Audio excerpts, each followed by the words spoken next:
కొడుకు పుట్టిన సంతోషం లేదు ఆ తల్లికి.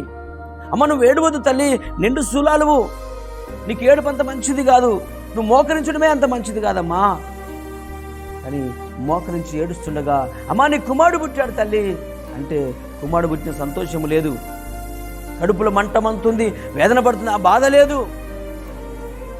దేవుని మందస్సము పట్టబడిందని ఆ యొక్క ఆశ, తృష్ణ, ఆ బాధ తను మోకాల మీదకి నడిపించింది. నడుగుతున్నా ఈరోజు ఆ బాధ నీకుందా? దేవుని కొరకు ఆ తృష్ణ నీకుందా? దేవుడు మనందరి కొరకు ప్రాణం పెట్టాడు, నువ్వేం చేయగలవు? దేవుని కొరకు కనీసం మోకరించి ప్రార్థించగలవా? దేవుని సంఘమును రక్తమిచ్చి కొనుక్కున్నాడు.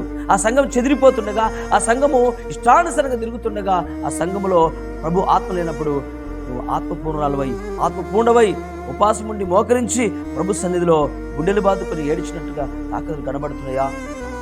ఓ దైవజనుడా, ఉపాస ప్రార్థన ప్రకటించు. దేవుని మందస్సము లేదయ్యా, ఆయన ప్రభావం మన మందిరంలో లేదు, అందుకే మన మందిరాల్లో చెదిరిపోతున్నాయి.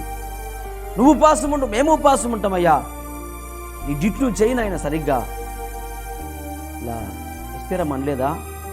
నేను రాజు దగ్గరకు పోతున్నాను, మీరు నువ్వు ఉపాసం ఉండు, నేను ఉపాసం ఉంటాను. దేవుడే మనకు సహకరించాలి. నువ్వు ఉపాసం ఉండలేదా? మందిరాల కొరకు ఎందుకు ఉండవు నువ్వు ఉపాసం? ఎందుకు ఈ మోకరించవు? ఎందుకు కన్నీరు గారవు? అలాంటి మనసు మనందరికీ రావాలి.